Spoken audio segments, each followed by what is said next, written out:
Hello, beloved soul, and welcome to the Spiritual Support Crew, the podcast dedicated to supporting all lightworkers, starseeds, psychics, healers, and all helper souls incarnated on Earth as we move into the Age of Aquarius. I'm your host, Helen Crosby, and I want to take an opportunity today to look back over the past year and all the way back to March last year when most of the current madness kicked off.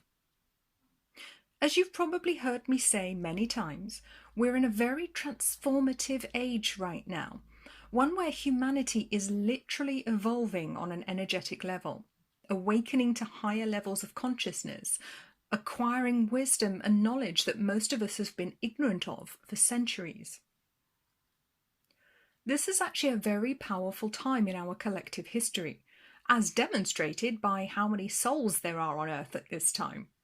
There were a lot that wanted to be here to experience this, would you believe?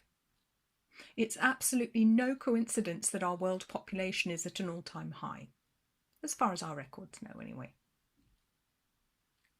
Much as a lot of what's going on right now can feel very negative, and I do want to just acknowledge the horrifying levels of pain and suffering many people have experienced and continue to experience.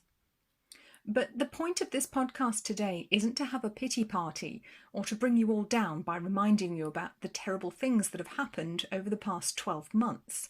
No, quite the reverse. Like I mentioned on Float the other day, I think we've had enough bad news.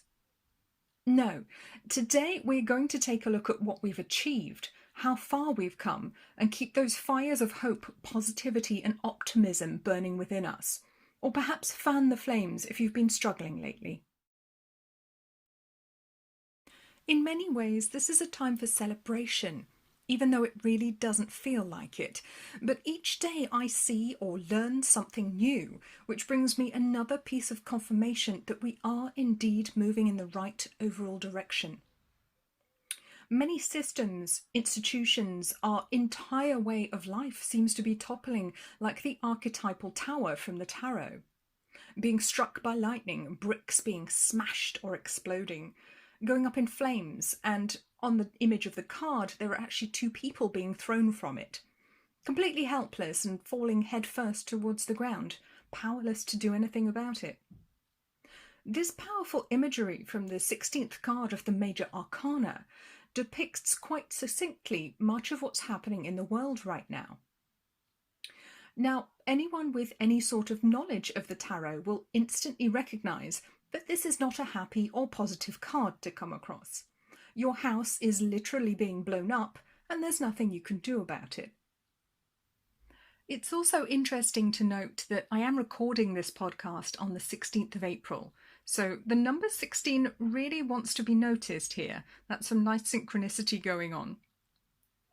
Whilst the Tower may not be the most welcome card to see in a tarot spread, it does show up when there is sudden and usually much needed change, either about to happen or happening.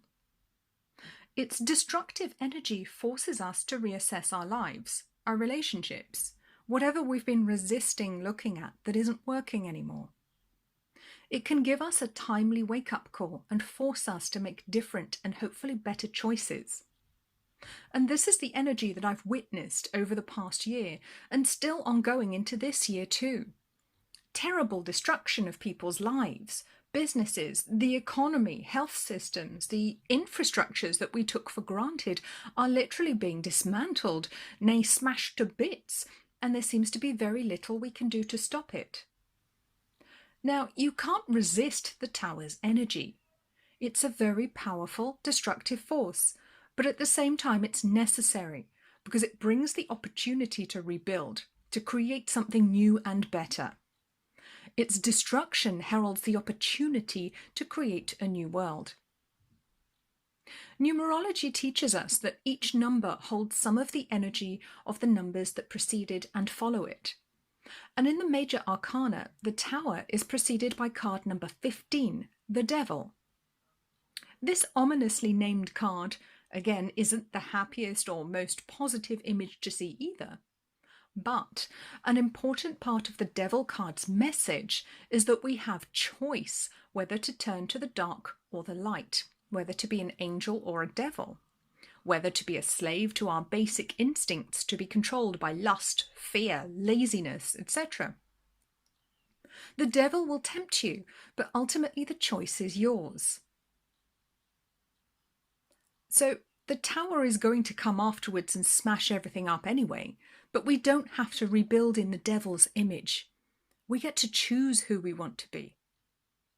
And it's this message of choice that I want to get across to as many people as possible right now. Things can seem very bleak when you're in the energy of the tower, in the energy of destruction of everything you knew, everything that felt safe and quote-unquote normal to you. It's disconcerting, perhaps alarming, frightening, but this is no time to panic. This is actually one of the fundamental reasons I started this podcast, to remind us all that we are now carrying the responsibility of visioning, manifesting, and creating our future as we wish it to be. We are not the devil's slaves. We are free, sovereign beings able to create in the image of love, compassion, in the image of the divine. We don't have to build back better in the devil's image or accept somebody else's new world order, no matter how much they may try to propagandize or terrify us to accept that it's the only option. That's simply not true. Going back to tarot for a moment, it's also very pertinent to note that the Tower card is followed by card number 17, the Star, a card of hope, new vision and inspiration. We do not have to descend back into servitude of the devil's energy out of fear, compliance, or a misguided hope that we will somehow be safer than if we stick our head up above the parapet. The opportunity to bring positive change is right there in front of us now. In fact, it's predestined on many levels. The energy of the new age of Aquarius that we are moving into simply will not tolerate the old patriarchal structures of control, of dominance by force, of might is right. They are on their way out sooner or later. The powers that should not be, who are trying to prevent us from moving forwards and stepping into our power, know that they are at best delaying the inevitable. Their grip is slipping, and with it, their control over our world. And when you understand this wider truth, it can help to paint a very different picture of the events of the past year. Take yet another step back and look at the entire situation from a higher spiritual standpoint, taking out the subjective emotions about good versus bad. And what we can see is that the dark forces making all of these changes, destroying the world as we know it, are actually serving a much higher spiritual purpose. They are literally crashing the old systems, destroying the old way of doing things, and boy did most of those things need to go. The old financial system, for example, the rigged system of fiat currency, the Babylonian money magic system that kept the majority of the world in servitude. It's due to crash. Well, good. The old systems of control are falling apart. People are losing faith in the allopathic medical system right now, which is horribly limited in its capacity to do good anyway, and which forcibly excluded all of the other healing modalities so that it could have total control and maximize profits at our expense. And that's going. Again, that's good news. The political systems are becoming such a joke to many people, which again opens more and more of us up to the possibility that maybe they don't work, and there's a better way to do things. Anarchy. You may have heard stories about farmers and livestock owners being put out of business, and their farms being bought up by billionaires who work hand in glove with the likes of GMO and poison pesticide pushers Monsanto. Again, the silver lining here is that people are waking up and remembering that real food matters. More people are turning to locally grown, non-factory farm produce and organic, healthful foods instead, and so on. So I think you could see that out of all this destruction actually comes possibility. While it can be devastating to live through, And as always, we should never minimize the very real suffering of our fellow man. Out of this darkness comes huge opportunity. An opportunity to change the world to reflect our values, to create in our divine image, to dream into existence a whole new peaceful, gentle and harmonious way of life, for us all to coexist on this planet. And in a way, we owe that opportunity to the dark forces or the cabal, the baddie, in this particular 3D video game of life. So even though they may not be quote-unquote good people, they are part of the divine plan too, whether they know it or not. Our challenge here is to find our courage, to awaken to the higher truths about ourselves, our existence and our power, and to take responsibility for our lives and the legacy we will leave for our children and grandchildren. 2020 was a year of great awakening, of 2020 vision. I think more people woke up to some of the uncomfortable truths about the world on whatever level, from higher spiritual wisdom right down to questioning day-to-day habits, why society tells us to live a certain way, and whether it actually made them happy or not.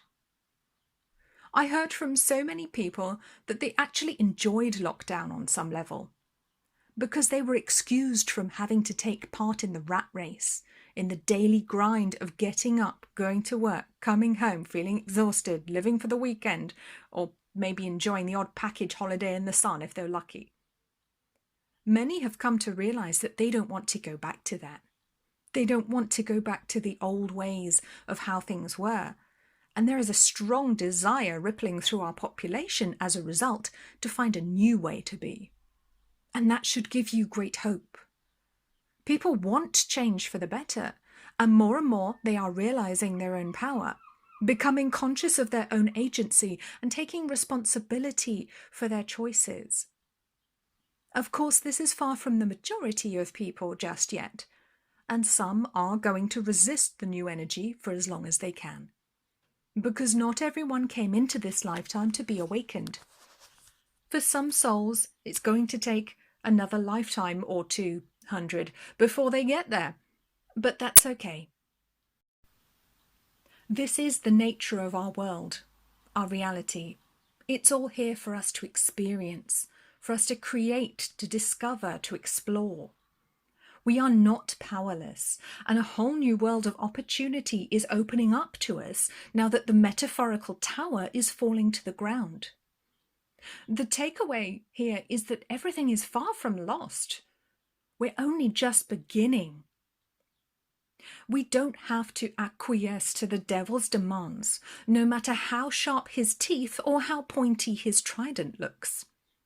We are limitless spiritual beings in human form, and we have a real opportunity to take back our power and our world right now and rebuild it in the image of the divine.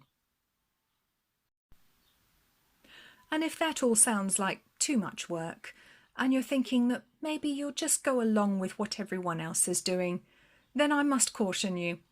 When you make a deal with the devil, it may seem oh so tempting, so convenient, or the easier option, but it will always come back to bite you in the behind.